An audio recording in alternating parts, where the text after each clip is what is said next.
तो बच्चों आज हम पढ़ेंगे कक्षा 8वीं का पाठ 12 है काल। काल किसे कहते हैं ये पढ़ा जाएगा इसमें, और काल के भेद बताएंगे हम। और इसी में हमारा आता है वाच्य भी। काल किसे कहते हैं? क्रिया के जिस रूप से उसके घटित होने के समय का बोध हो उसे क्या कहते हैं? काल कहते हैं। यानी काल किसे कहते हैं कि जब हम क्रिया करते हैं तो क्रिया किस समय में हो रही है उसका जब हमें पता चल जाता है कि किस समय वह क्रिया हो रही है तो उसे हम क्या कहेंगे? काल कहेंगे। अब है काल के भेद। भूतकाल, वर्तमान काल और भविष्यत काल। काल के कितने भेद होते हैं? 3। भूतकाल, वर्तमान काल और भविष्यत काल। तो पहला है भूतकाल। भूतकाल के हैं 6 भेद, वर्तमान काल के 3 भेद और भविष्यत काल के 2 भेद हैं। तो पहला पढ़ेंगे हम भूतकाल। भूतकाल के भेद: सामान्य भूतकाल, अपूर्ण भूतकाल, आसन्न भूतकाल, पूर्ण भूतकाल, संदिग्ध भूतकाल, हेतु मद भूतकाल। वर्तमान काल में है सामान्य वर्तमान काल, अपूर्ण वर्तमान काल, संदिग्ध वर्तमान काल। भविष्यत काल में सामान्य भविष्यत काल, संभाव्य भविष्यत काल। अब पढ़ेंगे भूतकाल। क्रिया के जिस रूप से उसके बीते हुए समय में होने का बोध होता है उसे हम भूतकाल कहते हैं। कि काम जो है बीते हुए समय में हो गया है जिससे हमें यह पता चलता है तो वो क्या कहलाता है? भूतकाल। भूतकाल का पहला भेद है सामान्य भूतकाल। क्रिया के जिस रूप से उसके कार्य का भूतकाल से सामान्य रूप में होने का बोध हो उसे हम सामान्य भूतकाल कहते हैं। जैसे माँ मंदिर गई है, मोनी ने कहानी लिखी। तो ये क्या है? सामान्य रूप से जो कार्य हो रहा है। फिर दूसरा है आसन्न भूतकाल। क्रिया के जिस रूप से उसके अभी अभी समाप्त होने का बोध हो तो उसे हम आसन्न भूतकाल कहते हैं। कि क्रिया जो है अभी अभी यानी काम जो है अभी अभी समाप्त हुआ है तो उसे हम आसन्न भूतकाल कहेंगे। जैसे कमला अभी विद्यालय गई, दादी जी ने अभी चाय पी।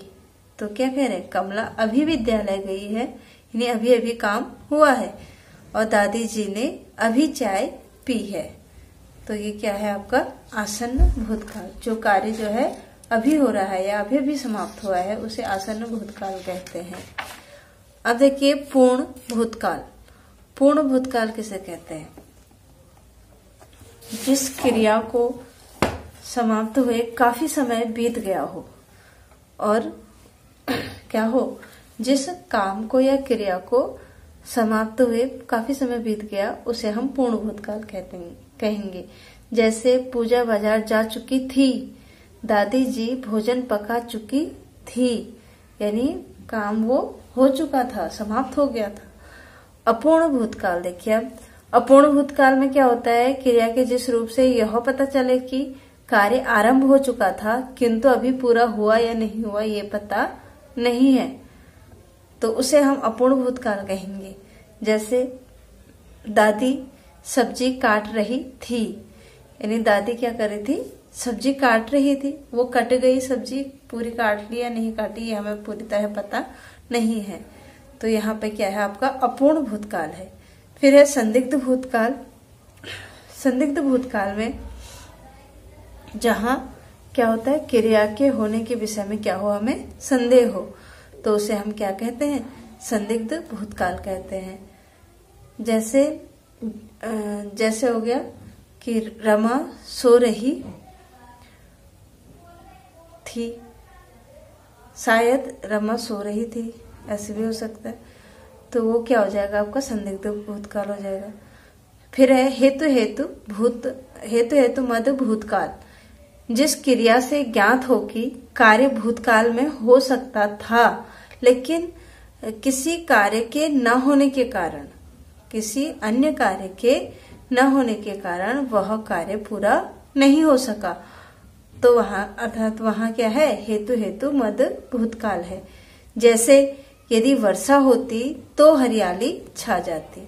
तो पहली क्रिया जो है क्या है कि अगर वर्षा होती तो वर्षा क्या है, कारण है कि अगर वो वर्षा हो जाती तो उसके कारण क्या हो जाता, हरियाली छा जाती। यहाँ आपका हो गया भूतकाल के 6 भेद हो गए पूरे। अब है वर्तमान काल। वर्तमान काल किसे कहते हैं, क्रिया के जिस रूप से उसके चल रहे अथवा वर्तमान समय का बोध हो उसे हम वर्तमान काल कहते हैं। जैसे ईशान खेल रहा है, लड़कियां नृत्य कर रही हैं, तो ये क्या कर रहे हैं, वर्तमान काल में कर रही है। तो ये हो गया आपका वर्तमान काल। अब है वर्तमान काल के भेद। वर्तमान काल के मैंने आपको बताया 3 भेद होते हैं, सामान्य वर्तमान काल, अपूर्ण वर्तमान काल और संदिग्ध वर्तमान काल। जैसे सामान्य वर्तमान काल में क्या होगा, जिस क्रिया से वर्तमान काल में कार्य का होना या करना सामान्य रूप से पाया जाता है। जिस क्रिया से क्या होता है, वर्तमान काल में कार्य के होने या करना सामान्य रूप से पाया जाता है, उसे हम सामान्य वर्तमान काल कहते हैं। जैसे सचिन क्रिकेट खेलता है, शशि पिक्चर देखती है, तो ये सामान्य रूप से किया जा रहा है। फिर है अपूर्ण वर्तमान काल। अपूर्ण में जो कार्य अभी पूरा नहीं हुआ है, क्रिया के जिस रूप से यह पता चले कि कार्य जो है वर्तमान काल में प्रारंभ होकर अभी भी चल रहा है। जैसे अंशु दौड़ रहा है, नीरजा बातें कर रही है, यानी नीरजा अभी भी बातें कर रही है और अंशु जो है वो अभी भी दौड़ रहा है और वो कार्य पूरा नहीं हुआ है, तो वो अपूर्ण वर्तमान काल कहलाता है। फिर है संदिग्ध वर्तमान काल। जिस क्रिया के वर्तमान काल में होने या करने में संदेह का बोध हो, यानी क्या हो, करने में संदेह हो, तो वह आपके क्या कहलाएगा, संदिग्ध वर्तमान काल कहलाएगा।